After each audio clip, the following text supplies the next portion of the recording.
아합에게 이르되 올라가서 먹고 마시소서. 큰 빗소리가 있나이다. 아합이 먹고 마시러 올라가니라. 엘리야가 갈멜산 꼭다리로 올라가서 땅에 꿇어 엎드려 그의 얼굴을 무릎 사이에 놓고 그의 사관에게 이르되 올라가 바다 쪽을 바라보라. 그가 올라가 바라보고 말하되 아무것도 없나이다. 이르되 7번까지 다시 가라. 7번째 이르러서는 그가 말하되 바다에서 사람의 손바닥 작은 구름이 일어나나이다. 이르되 올라가 아합에게 말하기를 비에 맞지 아니하도록 마차를 타고 내려가소서 하니라. 조금 후에 구름과 바람이 일어나서 하늘이 깜깜해지며 큰 비가 내리는지라. 아합이 마차를 타고 이스라엘로 가니 여호와의 흔적이 일어나기를 이 밤에 그가 허리를 동이고 이스라엘로 돌아가는 것까지 아합 앞에서 달려갔더라. 아멘. 우리가 쓰는 말 중에 기적이라는 말이 있습니다. 국어사전에 보면은 기적이란 일반적으로 가능성이 매우 희박해서 기대하기조차 힘들거나 아예 불가능한 일이 실제로 일어나는 경우라고 설명이 되어 있습니다. 예를 들어 교통사고가 나서 자동차는 전혀 못쓰게 부서졌는데 특별히 다친 것이 없이 걸어 나왔다는 사람들은 기적이라고 말합니다. 현대의학에서 희망이 없다고 진단한 환자가 완치되었다면 기적이라고 합니다. 우리가 기적이라고 부를 만한 일들이 우리 주위에 가끔 일어나는 것을 보고 듣습니다. 기적을 말할 때 두 가지를 전제해야 합니다. 첫째는 기적이란 말은 인간에게만 해당되고 전능하신 하나님께는 해당되지 않는다는 것이고, 둘째 전제는 기적이라는 말을 쓰는 한 인간의 한계를 스스로 인정하는 것이 된다. 어떤 사람은 내 사전에 불가능이 없다고 말했습니다. 그러나 그 사람도 역시 불가능 앞에 무릎을 꿇고 말았던 것을 우린 잘 압니다. 이런 말은 교만에서 나오는 말입니다. 전도서 7장 29절에 보면 하나님은 인간을 정직하게 지으셨다고 말합니다. 그래서 우리는 정직하게 살아야 합니다. 정직한 삶이란 우리의 한계를 인정하고 하나님과 사람 앞에서 겸손하고 바르게 사는 삶을 말합니다. 오늘은 불의 선지자라고 불리우는 엘리야의 5번째 시간입니다. 본문 속에서 몇 가지 교훈을 찾아보기로 하겠습니다. 이미 살펴본 대로 이스라엘 역사 중 아합 때의 바알 숭배의 혼합주의가 가장 심했습니다. 그래서 하나님께서는 엘리야를 통해서 극적인 기적의 역사를 행하셨습니다. 바알은 가나안 사람들이 섬기던 신이었는데 가나안 사람들은 바알이 비와 바람과 햇빛을 내려주어 농사를 지을 수 있게 한다고 믿고 있었습니다. 하나님께서 3년 6개월 동안 비를 내려주시지 않은 것은 바알은 아무것도 할 수 없는 죽은 우상에 지나지 않는다는 사실을 직접 보여주신 것입니다. 자, 그럼에도 깨닫지 못하고 우상 숭배에 빠져있던 이스라엘 백성들을 하여금 하나님께 돌아오게 하기 위해서 갈멜산의 기적을 보여주셨습니다. 갈멜산에서 승리한 후 엘리야는 바알의 제사장들을 기손 시내로 끌고 가서 모두 진멸하였습니다. 그리고 난 후에 큰 비를 내려주셨던 것을 우린 봅니다. 우리는 여기에서 매우 중요한 교훈을 한 가지 찾아낼 수 있습니다. 그것은 하나님 앞에서 정리되어야 할 부분이 정리될 때 하나님의 은혜가 임한다는 겁니다. 여호수아 6장에 보면 여리고 전투의 내용이 나옵니다. 가나안의 첫 성이었던 여리고를 정복하기 전에 하나님께서 여호수아에게 하신 말씀이 있었습니다. 여리고 성을 함락시킨 후에 어느 것도 취해서는 안 된다는 금지의 말씀이었습니다. 그런데 아간이 이 말씀을 어기고 물건을 취하여 자기 장막에 숨겼다가 하나님이 이 사실을 알게 되시죠. 아간 때문에 두 번째 아이성 전투에서는 크게 패하게 되었습니다. 아이성 전투에서 패한 후 하나님 앞에 엎드려 슬퍼하는 여호수아에게 하나님의 말씀이 들려왔습니다. 여호수아 7장 13절 너희가 훔쳐서 감춘 물건을 너희 가운데서 제하기까지는 내 원수들 앞에 능히 맞서지 못하리라. 결국은 아간의 쪽에 죄를 묻고 난 후에야 아이성을 정복할 수 있었던 것을 우리 보게 됩니다. 시편 66편 18절에 보면은 내가 나의 마음에 죄악을 품었더라면 주께서 듣지 아니하리라 하는 말씀이 있습니다. 이사야 59장 2절에 너희 죄악이 너희와 너희 하나님 사이를 갈라놓았고 너희 죄가 그의 얼굴을 가리어서 너희에게서 듣지 않으시게 함이니라 하는 말씀이 있습니다. 하나님의 은혜가 임하지 않거나 또 우리 기도가 응답되지 않는 이유 중 하나는 하나님 앞에서 정리되지 않은 죄나 또 다른 문제가 있기 때문일 수도 있다는 겁니다. 물론 100% 그렇다는 건 아니지만 그럴 수도 있다는 겁니다. 죄는 하나님과 우리 사이를 가로막는 장애물이기 때문입니다. 자, 그렇다면 우리 삶 속에서 하나님과 사람 앞에서 정리되어야 할 죄나 문제가 없는가를 돌아보아야 한다는 겁니다. 그리고 혹시라도 하나님과 이웃과의 사이를 가로막고 있는 죄나 문제가 생각난다면 반드시 정리해야 합니다. 이것은 선택사항이 아니라 필수사항이라는 겁니다. 선택사항이 아니라 필수사항이라는 겁니다. 자, 그러면 3년 6개월 만에 비를 내려주는 하나님의 은혜 속에 나타난 몇 가지 교훈을 찾아보도록 합니다. 첫째 교훈입니다. 41절 다시 읽습니다.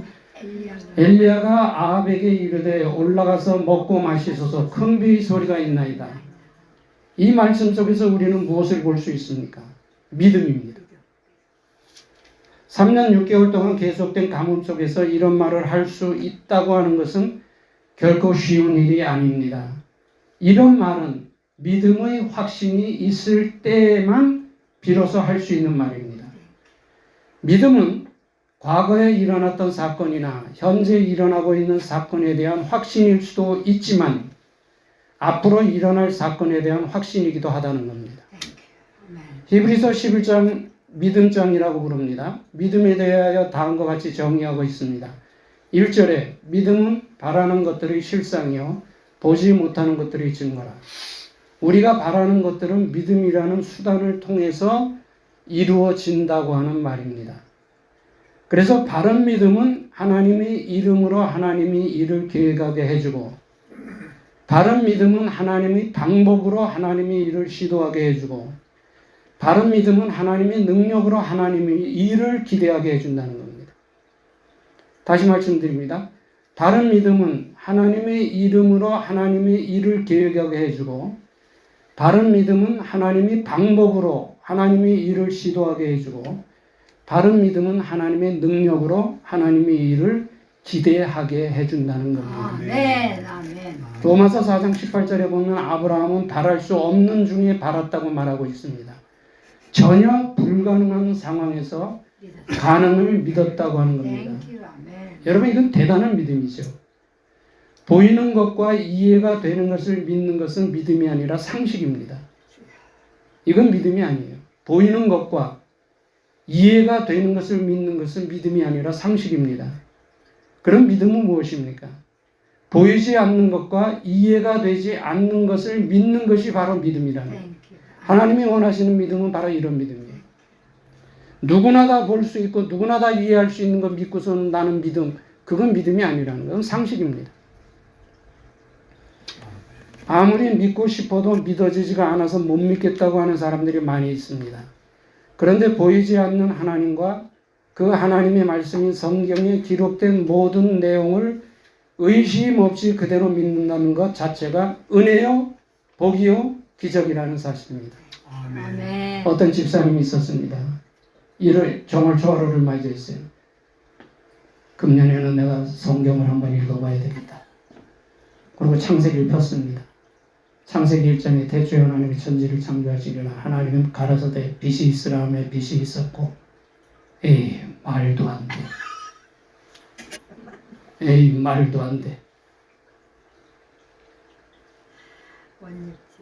그런 의미에서 우리 그리스도인들은 이미 최고의 기적을 체험하고 살아가는 사람들이라는 겁니다. 감사의 조건이죠. 자, 그런데 믿는 것보다 중요한 것이 있습니다. 믿는 것보다 더 중요한 것이 있습니다. 자기 지식과 경험에 근거해서 믿는 것이 아니라 하나님의 말씀에 근거해서 믿어야 한다는 겁니다. 땡큐. 아멘. 여러분, 이거 간단한 것 같지만 이거 굉장히 간단한 문제가 아닙니다. 이거 굉장히 심각한 문제예요. 하나님의 말씀에 근거한 믿음이란 하나님의 관점에서 보는 믿음을 말합니다. 왜냐하면 믿음은 나 중심이 아니라 하나님 중심이기 때문입니다. 그런데 가만히 보면은 믿음을 자기 중심으로 이해하는 분들이 굉장히 많다는 겁니다. 굉장히 많아요. 내가 믿으면은 하나님께서 들어주신다. 우리 찬송가, 복음성가 가사 중에도 그런 거 있어요. 우리의 모든 기도를 들어주시는 하나님. 하나님이 우리의 모든 기도를 다 들어주십니까? 이런 건 우리가 다 이해하고 불러서 그렇지 신학적으로 성경적으로 볼 때 이건 문제가 있는 가사입니다. 우리의 모든 기도를 다 들어주시는 하나님. 성경은 그렇게 말하지 않고 있거든요. 하나님의 뜻에 합당한 것만 들어주시지. 그럼 왜 이런 현상이 일어납니까? 믿음이 주관적으로 되어버렸다는 거예요. 믿음이 객관적이어야 되는데 주관적으로 되어버렸다는 말은 무슨 말인가 하면은 자기 중심에서 믿음을 이해하기 때문이에요.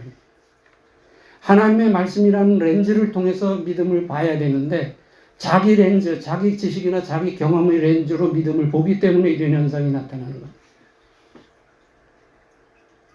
두 번째 교훈입니다. 42절에 아합이 먹고 마시러 올라가니라 엘리야가 갈멜산 꼭대기로 올라가서 이 말씀 속에서 볼 수 있는 것은 무엇입니까? 사명입니다. 아합 왕에게는 큰 비 소리가 있으니 올라가서 먹고 마시라고 하고는 자기는 아합을 따라간 것이 아니라 갈멜산 꼭대기로 다시 올라갔습니다. 우리는 이 말 속에서 끝까지 자기의 사명을 감당하는 엘리야를 볼 수 있다는 겁니다. 엘리야의 이런 행동이 우리에게 주는 교훈이 있습니다. 그리스도인은 세상 사람들과는 분명히 다른 모습으로 살아가야 한다는 겁니다. 세상 사람들과는 분명히 다른 모습으로 살아가야 한다는 겁니다. 다시 말하면 세상 사람들은 자기의 유익을 따라가지만 그리스도인들은 자기의 사명을 따라가야 된다는 말입니다. 왜냐하면 그리스도인은 예수 그리스도를 따라가기로 이미 결단을 한 사람들이기 때문입니다. 레위기 19장 2절 나 여호와가 거룩하니 너희도 거룩하라는 말씀이 있습니다. 거룩이라는 단어의 어원적 의미 가운데 하나가 구별입니다. 구별. 죄나 깨끗하지 못한 것, 불의한 것으로부터 완전히 분리된다는 의미입니다. 거룩한 삶은 성경 전체를 통해서 하나님이 백성들에게 가장 강하게 요구하시는 삶의 모습입니다. 가장 강하게 요구하시는 삶의 모습입니다. 우리가 거룩하게 살면 좋고 거룩하게 못 살아도 괜찮은 게 아니라는 겁니다. 반드시 거룩하게 살아야 된다는 겁니다. 세상 속에 살지만 세상 사람들과 구별된 삶을 살아야 된다는 말입니다. 이건 우리 사명이라는 거예요. 스위스에 가면은 라블리 프랑스 말로 피난처라는 의미의 공동체가 있습니다. 이 공동체를 설립한 분이 프란시스 쉐퍼 박사 부부입니다. 쉐퍼 박사가 미국의 하버드 대학, 예일 대학, 프린스턴 대학의 순회 전도를 한번 온 적이 있습니다. 거기서 그가 강조한 게 뭔지 아십니까? 그리스도인의 삶의 목표는 행복이 아니라 거룩이다. 여러분 굉장히 중요한 말입니다. 그리스도인의 삶의 목표는 행복이 아니라 거룩이어야 한다는 거예요. 그런데 요새 교회들이 어떻게 했습니까? 변해갑니까? 거룩이라는 말을 하는 교회는 거의 없어요. 전부 행복이라는 것이 거룩이라는 것을 밀쳐내고 그 자리를 대신하고 있다는 겁니다. 복음이 변질됐다는 증거 중에 하나입니다. 하나님의 뜻은 행복하게 사는 사람을 통해서 이루어지는 것이 아니라 거룩하게 사는 사람을 통해서 이루어진다는 것을 우리는 기억을 해야 합니다. 세상 사람들은 자기의 유익과 목적을 위해 넓고 편한 길을 따라갑니다. 그러나 그리스도인들은 하나님의 뜻과 우리에게 주어진 사명을 위해 힘들더라도 복음의 길, 십자가의 길을 따라가야 한다는 말입니다. 구원받은 성도들에게 주어진 공통적 사명이 있습니다. 하나님의 명령을 따라 사는 겁니다. 성경에는 하나님의 명령이 많이 나옵니다. 그 중에 대표적인 명령을 구약에서 하나, 신약에서 하나를 들 수가 있습니다. 구약에 나오는 명령입니다. 창세기 1장 27절 생육하고 번성하여 땅에 충만하고 땅을 정복하고 땅을 다스리라는 명령인데 우리는 이 명령을 문화명령이라고 말합니다. 그리고 신약에 나오는 명령입니다. 마태복음 28장 18절에서 20절 그러므로 너희는 가서 모든 족속으로 제자를 삼아 아버지와 아들과 성령의 이름으로 세례를 주고 내가 너희에게 분부한 모든 것을 가르쳐 지키게 하라는 명령인데 우리는 이 명령을 선교 명령이라고 말합니다. 이 문화명령과 선교명령의 공통점이 있습니다. 그것은 세상을 정복하라는 거예요. 세상을 정복하라는 거예요. 창세기 문화명령에서는 하나님의 문화로 세상 문화를 정복하라는 거고 마태복음의 선교명령에서는 그리스도의 복음으로 세상을 정복하라는 거예요. 정복은 정복인데 우리의 정복과 세상 권위자들이 권력자들이 정복하고는 완전히 다른 정복이라는 거예요. 세상을 정복하기 위해서 필요한 두 가지가 있습니다. 첫째, 세상을 정복하라는 명령은 우리의 사명이라고 인정해야 된다는 거예요. 세상을 정복하라는 명령은 우리의 사명이라는 사실을 인정해야 합니다. 근데 죄송하지만 선교에 관심 없는 교회들 많습니다. 굉장히 많아요. 선교에 관심이 없는 교회들이 생각보다 너무 많다는 겁니다. 둘째, 세상을 정복하기 위해서 두 번째 필요한 것은 세상 사람들에게 우리의 거룩한 삶을 보여주어야 한다는 겁니다. 창세기 26장에 보면 이삭의 우물 사건이 나옵니다. 이삭이 파놓은 우물을 와서 빼앗고 파면은 빼앗고 파면 빼앗고 괴롭히던 아비멜렉이 이삭을 찾아와서 이렇게 고백합니다. 창세기 26장 28절에 여호와께서 너와 함께 계심을 우리가 분명히 보았다. 여호와께서 너와 함께 계심을 우리가 분명히 보았다. 아비멜렉의 고백이 우리에게 주는 중요한 교훈이 있습니다. 무엇입니까? 세상 사람들은 우리가 세상에서 성공했는지의 여부보다 우리가 세상에서 예수 믿는 사람답게 사는지 여부를 더 중요하게 본다는 겁니다. 세상 사람들은 우리들이 세상에서 성공했느냐, 잘 사느냐, 못 사느냐에 관심이 없어요. 우리가 예수 믿는 사람답게 사는지 못 사는지를 보고 있다는 겁니다. 그래서 세상 사람들이 우리에 대한 눈이에요. 예수 믿는 사람에 대해서 비판을 합니다. 교회에 대해서 비판을 합니다. 그거는 무슨 의미가 깔려 있습니까? 세상 사람들이 예수 믿는 사람에 대하여 가지고 있는 기대치를 보여주는 거예요. 예수 믿는 사람들은 저렇게 살면 안 된다고는 그 기대치가 있다는 겁니다. 그런데 그 기대치를 충족시킵니까? 충족시킬 수도 있지만 충족시키지 못할 수도 있죠. 오늘날 세상 사회에서 교회에 관심을 갖지 않는 이유 중에 하나는 교회가 세상 사람들의 사회의 기대치에 이르지 못하기 때문이라는 사실입니다. 우리가 이거 가슴 아프게 봐야 됩니다. 엘리야도 3년 6개월간의 감옥의 고통 속에서 얼마나 비를 사모하였겠습니까? 그렇지만 그는 아합과 같이 먹고 마시러 올라간 것이 아니라 자기 사명을 위하여 산 꼭대기로 올라가는 성실함을 보여주고 있다는 겁니다. 하나님께서 우리 각자에게 주신 사명이 무엇인가를 다시 한번 확인하여 그 사명을 감당하는 일에 최선을 다해야 할 것입니다. 아멘. 세 번째 교훈입니다. 42절에 땅에 꿇어 엎드려 그 얼굴을 무릎 사이에 넣고. 엘리야의 이런 태도에서 무엇을 볼 수 있습니까? 겸손함과 간절함입니다. 겸손함과 간절함. 땅에 꿇어 엎드려라는 태도에서는 겸손한 모습을 볼 수 있고 그 얼굴을 무릎 사이에 넣고라는 태도에서는 간절한 모습을 볼 수 있다는 겁니다. 기도는 하나님의 기적과 능력이 일어나는 데 중요한 수단입니다. 하나님께 기도를 드린다는 것은 하나님을 하나님으로 인정하고 고백한다는 것을 의미합니다. 아멘. 그리고 하나님께 기도를 드린다는 것은 하나님을 믿는다는 말보다 더 구체적인 말입니다. 왜냐하면 기도를 드린다는 말은 믿는다는 것의 다음 단계이기 때문입니다.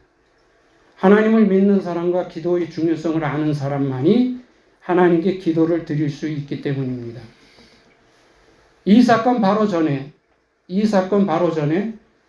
갈멜산에서 이스라엘 백성들과 바알 선지자들을 보는 가운데 하늘로부터 불을 끌어내려 제단의 제물은 물론 흙과 도람의 물까지 태우게 하였던 엘리야 선지자였습니다. 그랬던 그가 이제는 아무도 없는 갈멜산 꼭대기에서 혼자 땅에 무릎을 꿇고 무릎 사이에 얼굴을 넣는 겸손하고도 간절한 기도의 모습을 보여주고 있다는 겁니다. 우리는 엘리야의 이런 모습을 통해서 무엇을 발견해야 합니까? 하나님의 능력은 불같은 동적인 형상을 통해서도 나타나지만 겸손하고 간절한 정적인 형상을 통해서도 나타난다는 거예요. 불같은 하나님의 능력도 있지만 정적인 하나님의 능력도 있다는 겁니다. 양면을 다 봐야 된다는 겁니다. 이 말의 의미는 무엇입니까? 바른 신앙은 한쪽으로 치우치지 않고 양면을 다 볼 수 있어야 한다는 겁니다. 한쪽으로 치우치지 않고 양면을 다 볼 수 있어야 된다. 좌우로 치우치지 말라고 여호수아에게 말씀하신 하나님의 말씀을 기억해야 된다는 겁니다.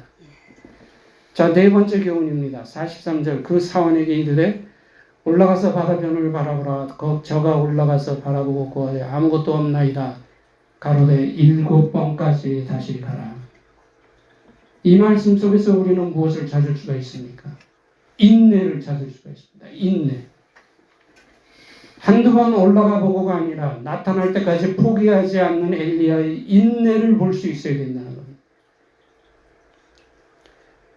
갈멜산에서는 한 번의 기도로 불을 끌어내려 기적을 보여주었던 엘리야였습니다. 그런데 이번에는 겸손하고도 간절한 기도를 7번씩 반복하는 인내의 모습을 보여주고 있다는 겁니다. 그런데 여기서 주의해야 할 것이 하나 있습니다. 7장을 어떻게 봐야 되냐는 거예요.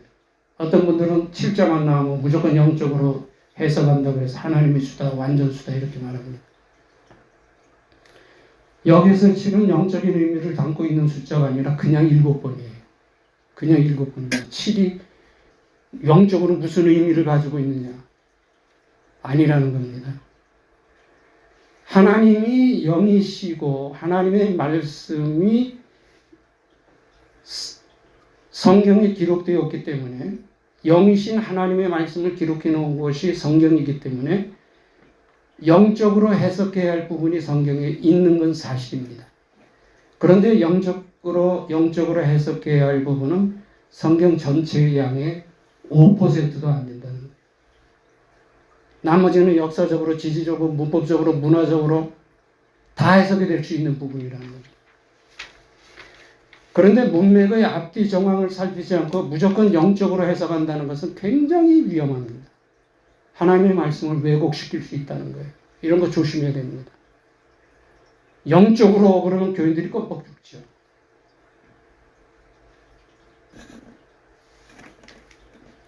한국교회가 혼란한 것들은 바로 성경을 객관적인 눈으로 바라보지 못하고 해석하지 못하기 때문입니다. 인스턴트 시대를 살아가는 우리 현대인들의 문제 중 하나가 기다리지 못한다는 겁니다. 그 전에 영국에서 들어올 때 제 옆에 어떤 미국 여자가 앉았어요. 비행기. 어디 나라 사람이냐고 물어보는데 자기는 미국 사람이래. 나는 한국 사람이다. 그랬더니 대뜸 저보고 하는 말이 빨리. 미국 사람이 I'm Korean. 그러니까 빨리. 한국 사람들의 성격은 무엇이든지 빨리입니다. 그러다 보니 신앙생활도 빨리를 외칩니다. 그래서 좋은 점도 있지만 그래서 문제도 많이 생긴다는 거예요. 신앙은 기다림, 인내라는 사실을 기억해야 합니다. 여러분, 급한 것은 우리지 하나님은 급하지 않으셔요. 급한 건 우리지 하나님은 급하지 않으시다는 겁니다. 근데 우리는 너무 서둘러요.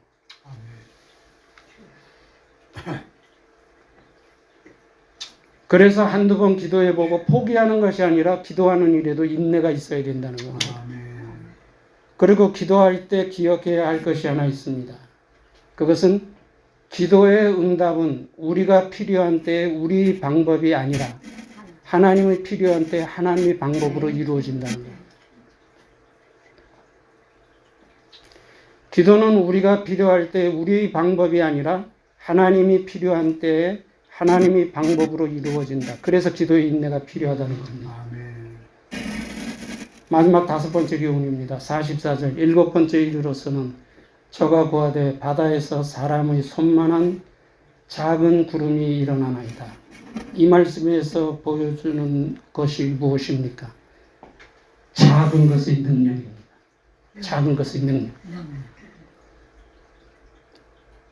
사람이 손만한 작은 구름에서 큰 비가 왔듯이 작은 것으로부터 하나님의 기적의 역사가 시작될 수 있다는 겁니다.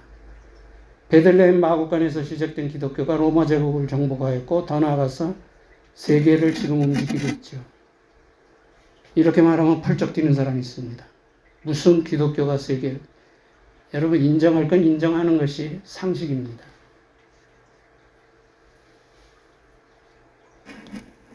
많은 교인들이 흔히 하는 실수가 있습니다. 많은 교인들이 흔히 하는 실수가 있습니다. 첫째, 작은 것을 가볍게 여기거나 무시하는 교만입니다. 이런 것에 물들어 있는 사람들이 어느 교회 다닌다 그러면 꼭 물어보는 게 있죠. 몇 명 모여요? 몇 명 모여요? 몇 명 모이는 게 그렇게 중요합니까? 작은 것을 가볍게 여기거나 무시하는 교만. 두 번째, 하나님은 크고 많은 것을 통해서 큰 일을 행하신다는 오해. 하나님은 크고 많은 것을 통해서 큰 일을 행하신다는 것, 오해입니다. 셋째, 큰 교회 다니면 자기 믿음도 큰 줄로 착각합니다. 개척교회 다닌다 그러면 측은한 눈으로 바라보는 사람들이 있어요.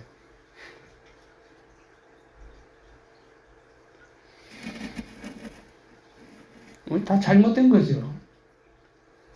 성경에서 하나님이 원하시는 것이 무엇인지 모르는지 캐치업을 못했기 때문에 그런 이상한 현상들이 나타나는 겁니다. 마태복음 25장에 우리가 잘 아는 달란트의 비유가 나옵니다. 이 달란트의 비유에서 보아야 할 것이 있습니다. 5달란트 맡았던 종은 5달란트를 가지고 몇 달란트입니까? 10달란트를 가지고 와. 2달란트 맡았던 종은 2달란트를 남겨서 4달란트를 가지고 왔습니다. 그런데 예수님은 두 사람에게 글자 하나, 토시 하나 틀리지 않게 똑같이 칭찬하셨다는 겁니다. 여러분 이거 굉장히 중요한 교훈입니다. 잘하였도다 착하고 충성된 자가 내가 작은 일에 충성하였으면 내가 많은 것을 내게 맡기리니 내 주인이 즐거움에 참여할지어다. 우리는 예수님이 칭찬해서 중요한 4가지 교훈을 찾아낼 수가 있습니다. 첫째, 결과보다 과정이 더 중요하게 보신다는 거예요. 결과보다 과정을 더 중요하게 보신다는 겁니다. 근데 우리는 어떻습니까? 결과까지 자꾸 책임지려고 그래요. 하나님이 보시는 건 우리 결과가 아니라 과정입니다. 얼마나 많이 남겼느냐 그것이 아니라 그걸 남기기 위해서 얼마나 충성하고 정직하게 충성했느냐는 걸 보신다는 거예요. 그 다음에 예수님이 칭찬해서 볼 수 있는 두 번째 교훈. 착하다는 인격에 관계된 말이고 충성된은 사역에 관계된 말입니다. 그런데 하나님은 인격을 사역보다 중요하게 보신다. 먼저 보신다는 거예요. 이걸 우리식으로 표현하자면 우리가 인격이 제대로 갖추어지지 않은 상태에서 하나님 일을 해도 하나님은 그것을 받지 않으신다는 얘기입니다. 착하고 충성된 종이라 그랬어요. 충성되고 착한 종이 아닙니다. 순서가. 착하다는 우리 하나님 앞에서의 그리스도인다운 인품을 말하는 거고 충성되다는 건 하나님이 주신 사명에 대한 헌신도를 말하는 거예요. 그런데 하나님은 우리 그리스도인다운 인격적인 부분을 우리가 충성하는 사역보다 더 중요하게 보신다는 겁니다. 여러분 이걸 놓치면 안 돼요. 근데 우리는 어떻게 했습니까? 여태까지 하나님의 일을 더 최우선시했다는 거예요. 저도 그렇게 배웠습니다. 주일학교 다니면서부터. 근데 나중에 보니까 그게 아니더라는 겁니다. 그 다음에 세 번째, 예수님의 실전에서 얻을 수 있는 교훈. 작은 일에 충성할 때 더 많은 것을 맡기신다는 겁니다. 작은 일에 충성할 때 큰 것을, 많은 것을 맡기신다는 겁니다. 그 다음에 네 번째, 착하고 충성된 종은 주인의 즐거움에 참여하는 특권을 받을 수 있다는 거예요. 종이 주인이 잔치에 참여할 수가 없죠. 그런데 참여할 수 있는 특권을 받는다는 거죠. 이건 파격적인 대우입니다. 그리고 하나님의 일을 하는 사람들이 기억해야 할 것이 있습니다. 하나님이 일을 한다고 하는 사람들이 기억해야 할 것이 있습니다.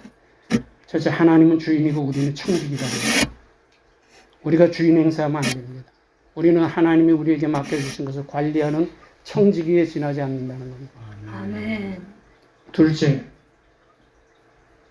많은 사람들이 여기에서 자꾸 미스테이크를 범합니다.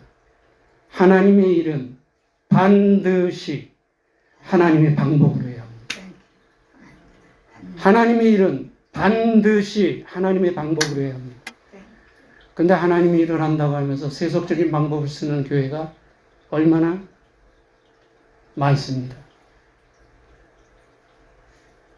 하나님의 일은 반드시 하나님의 방법으로 해야 합니다. 그 다음에 셋째 교훈. 일의 과정은 우리의 몫이고 일의 결과는 하나님의 몫입니다.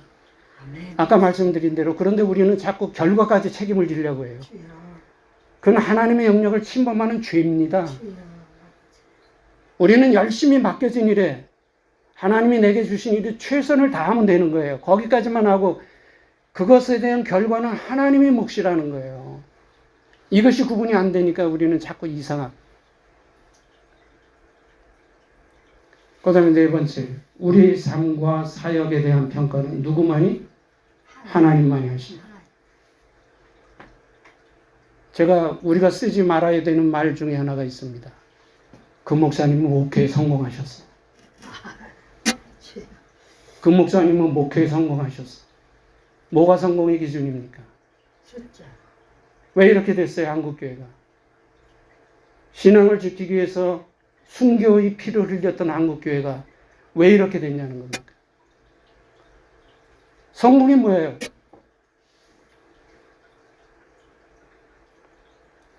우리의 삶과 사역에 대한 평가는 누구만이? 하나님만이 하신다. 그럼 우리의 몫은 무엇입니까? 주신 사명에 충성을 다하는 것 뿐이에요. 최선을 다하는 것 뿐입니다. 그 다음의 단계는 누구에게? 하나님에게 있다.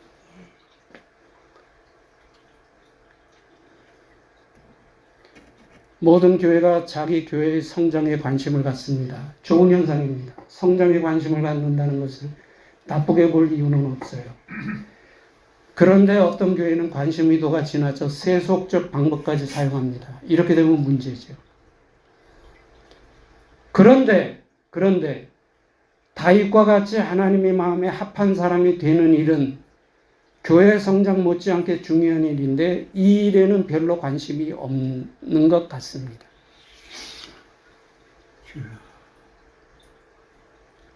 하나님의 마음에 합한 사람이 되는 일은 교회 성장 못지않게 중요한 일인데 이 일에는 별로 관심이 없는 것 같습니다.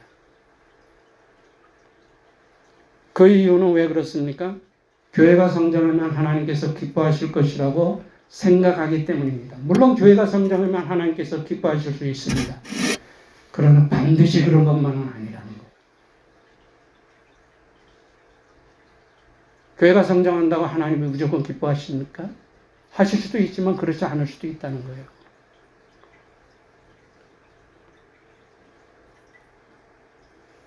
성경은 하나님의 마음에 합한 한 사람, 헌신된 소수를 통해서 큰 일을 이루신다는 것을 가르쳐 주십니다. 이게 성경에서 우리에게 가르쳐 주시는 성장의 모델입니다. 기준입니다. 하나님의 마음에 합한 한 사람, 하나님의 마음에 합한 헌신된 소수를 통해서 하나님은 하나님의 역사를 이루신다는 거예요. 그래서 제가 여러 번 말씀드렸습니다. 우리가 하나님의 일을 한다는 것하고 하나님이 나를 쓰신다는 것하고는 전혀 다른 말입니다. 근데 이걸 구분을 못하는 교인들이 너무나 많다는 거예요. 내가 하나님의 일을 한다는 것하고 하나님이 나를 쓰신다는 것하고는 하늘과 땅 차이예요. 내가 하나님의 일을 하면 하나님이 쓰신다고 착각해서는 안 된다는 거예요.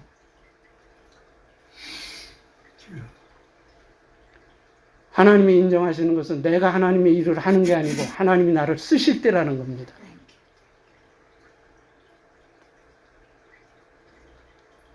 그래서 크고 많은 것보다 중요한 것은 다윗과 같이 하나님의 마음이 합한 사람이 되는 겁니다. 하나님의 마음이 합한 사람이 되는 겁니다. 이 사실, 즉 하나님은 옛날이나 지금이나 하나님의 마음에 합한 한 사람, 하나님의 사명에 헌신한 한 교회를 찾고 계신다는 사실을 확실하게 깨닫는다면 작다고 실망할 거 없고 크다고 교만하지 않습니다. 하나님은 옛날이나 지금이나 하나님의 마음에 합한 한 사람, 하나님의 사명에 헌신한 한 교회를 찾고 계신다는 사실을 확실히 깨닫는다면 작다고 실망하지 않고 크다고 교만하지 않는다는 겁니다. 사람의 손만한 작은 구름에서 3년 6개월의 극심한 가뭄이 완전히 해결되었음을 기억하고 작은 것을 귀하게 여겨야 되고 작은 것을 충성하는 우리가 되어야 됩니다. 큰 배의 소리를 확신하였던 것 같이 믿음의 사람이 되어야 합니다. 사명을 위해 산으로 올라갔던 것 같이 사명의 사람이 되어야 합니다. 하늘을 연 것 같이 겸손하고 간절한 기도의 사람들이 되어야 합니다. 산 오르르 내리기를 7번 했던 것 같이 인내의 사람들이 되어야 합니다. 작은 것을 귀하게 여기는 헌신의 사람들이 되어야 합니다. 엘리야의 시대와 다른 시대를 살아가지만